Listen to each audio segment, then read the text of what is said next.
L'invité du matin, c'est parti. Ce matin.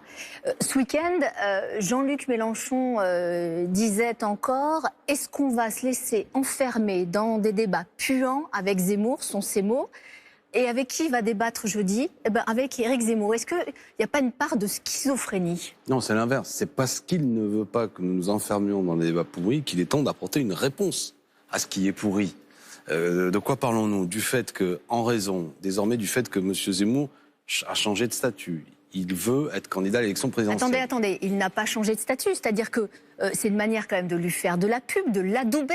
Il n'est absolument pas à ce jour candidat à la présidentielle, il en fait un candidat à la présidentielle. Croyez-vous sérieusement que c'est Mélenchon qui fait de la pub à Éric Zemmour? Mais il n'a pas l'habitude de débattre avec des gens qui Je ne sais pas où vous étiez depuis 3 niveau. semaines. Je ne sais pas où vous étiez depuis 3 semaines. J'espère dans un endroit agréable. Mais manifestement, vous n'avez pas participé à cette espèce d'euphorie, et encore le mot est positif, médiatique autour du cas Zemmour. Pour arriver ici, on est à France Télévisions. Sur les murs à côté, il y a des affiches Éric Zemmour. Quand on est chroniqueur, en général, télé, il n'y a pas d'affiches. J'ai pas vu des affiches de vous. Ça pourrait être plus agréable d'ailleurs d'avoir votre visage que celui d'Éric Zemmour sur les murs de Paris. Soyons sérieux. Je ne sais pas s'il sera candidat à l'arrivée. Mais ce qui est sûr, c'est qu'il fait tout comme un candidat.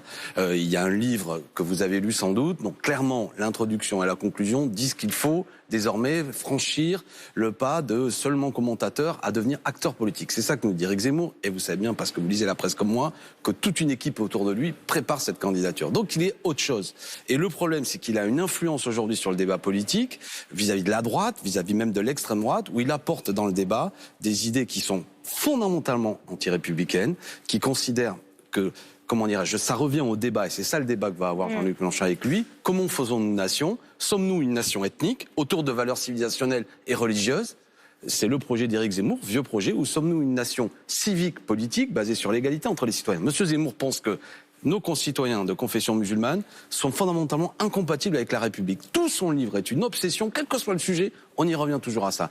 Et ça, c'est quelque chose qui, hélas, n'est pas seulement porté par un marginal qui ne représente rien, mais c'est des idées qui diffusent dans la société. Donc il faut répondre. Et c'est ça que cherche à faire jeudi soir. Là, vous répondez, mais je vous rappelle qu'en 2019, la France Insoumise a fait un communiqué pour dire que ses représentants ne se rendraient plus sur les plateaux de CNews tant que Zemmour y sera. La raison invoquée, c'était, vous disiez à l'époque, que ses propos étaient sexistes, racistes et homophobes. Est-ce que ça veut dire qu'il n'est plus aujourd'hui sexiste, raciste et homophobe? Je vous répète, alors je vais répéter ce que je viens de dire, c'est qu'à l'époque c'était un chroniqueur, il y avait la grève des personnels de CNews, je ne sais pas si vous l'avez soutenu, moi je la soutenais, et notamment qu'il y avait à ce moment-là, pour mot d'ordre des revendications, qu'il n'y ait plus Zemmour.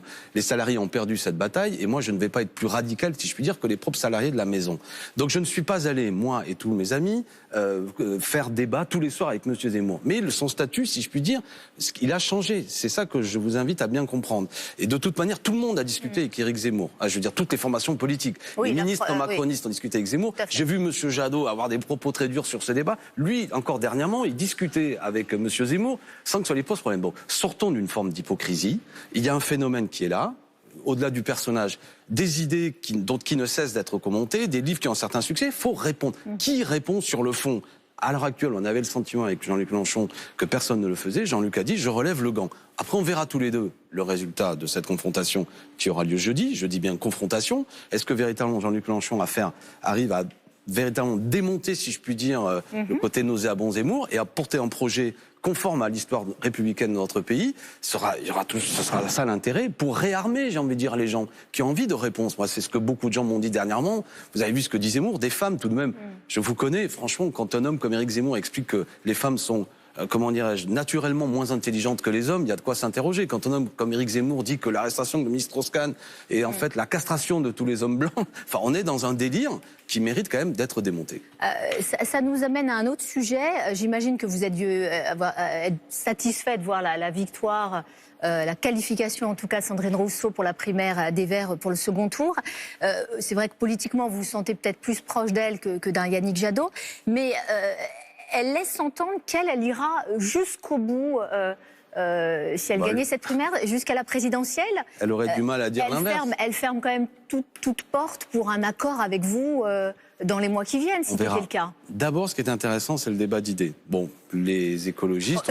On va y venir, mais rien que sur l'accord. Non, mais ne donnons pas l'impression, parce qu'avec le statut qui est le mien, que je me mêle et que je mets les mains dans cette désignation des candidats. Il y a une participation, 4 candidats ont fait des scores assez proches. Déjà, moi, je m'y attendais pas. J'avoue que j'ai été surpris du résultat. Je pensais qu'y compris M. Jadot, en fonction du rayonnement médiatique qu'il avait, serait nettement plus en avance. Et j'observe que les idées que porte Sandrine Rousseau, qui, comme vous l'avez dit, pour certaines, sont des idées que Jean-Luc Mélenchon a déjà portées 2 fois, font un score significatif. Je m'en réjouis.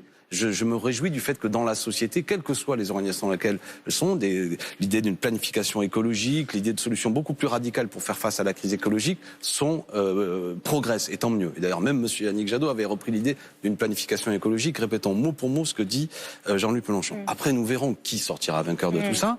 Et vous savez, vous avez de l'expérience vous aussi, une campagne présidentielle. Au mois de septembre, tout le monde dit qu'il est candidat, tout le monde dit qu'il ira jusqu'au bout. Puis après, il y a la campagne, et si les idées convergent, donc vous ne renoncez pas à un éventuel accord avec elle? Du moins, si les idées convergent, peut-être que les candidatures pourraient converger. Une question justement sur le fond. Sandrine Rousseau, elle parle d'une société de prédation, de discrimination, de domination masculine. Est-ce que vous êtes d'accord avec elle? Est-ce que c'est votre vision de la société? Je laisse les formulations de Sandrine Rousseau à Sandrine Rousseau, mais il est vrai qu'aujourd'hui, puisque je prends la dernièrement que vous pointez, les femmes sont à travail équivalent, payées moins que les hommes. Pour quelle raison? Il est vrai qu'aujourd'hui, nombre de responsabilités dans le monde économique, ne sont pas données de la même façon aux femmes et aux hommes. Alors, il y a des mots au but qu'utilise Sandrine Rousseau, et elle n'a pas tort, dans lequel elle dit effectivement les femmes sont consommées, si je peux dire, par cette société, sur des tâches souvent subalternes, moins payées que les hommes, et il est bon ensemble réfléchir à une autre forme d'organisation. Les mots au but dans un débat, ça sert, et c'est les siens. Je partage l'idée et voyez, là où c'est habile de sa part, c'est que le mot fait en sorte que vous l'avez relevé et que nous en discutons. Oui, il est vrai qu'aujourd'hui, en fonction souvent de la couleur de sa peau ou de son sexe, mais la place qu'on occupe dans la société, la rémunération que l'on a, la reconnaissance que l'on a, n'est pas la même. Nier ça, c'est, me semble-t-il, ne pas voir une réalité que nous connaissons tous. Une dernière question, vous êtes enseignant, Alexis Corbière. J'imagine que vous ne seriez pas hostile à avoir doublé votre salaire. C'est ce que propose Anne Hidalgo. Il n'y a pas une urgence à revaloriser les salaires des enseignants? Il y a une urgence, d'ailleurs Jean-Luc Mélenchon, candidat... Donc vous êtes d'accord avec cette proposition? Alors je vais vous le dire, Jean-Luc Mélenchon, candidat en 2012, en 2017 a porté ça. À l'heure actuelle, pour quelle raison les enseignants, j'en suis un, sont mal payés? C'est que depuis 2011, il y a eu le gel du point d'indice des fonctionnaires. Ce qu'a fait notamment le gouvernement de M. Hollande, que soutenait Mme Hidalgo. Donc l'idée de discuter de l'augmentation du salaire des enseignants et de toute manière de l'ensemble des fonctionnaires est une bonne idée. Là où Mme Hidalgo s'est pris un peu les pieds dans le tapis, c'est qu'on a du mal à comprendre qu'elle a soutenu ceux qui ont gelé le point d'indice et que d'un seul coup, quand elle est candidate, elle dit quelque chose qui n'est pas crédible. Ceci dit, il faut parler salaire, évidemment, ce que nous portons, et le candidat qui porte le plus cette question-là, c'est Jean-Luc Mélenchon. Donc en parlant comme ça, Mme Hidalgo, elle donne raison à Jean-Luc Mélenchon, et je ne peux que la remercier. Très bien, vous entendu, Alexis Corbière. Bonne journée à vous. Merci Alix, merci.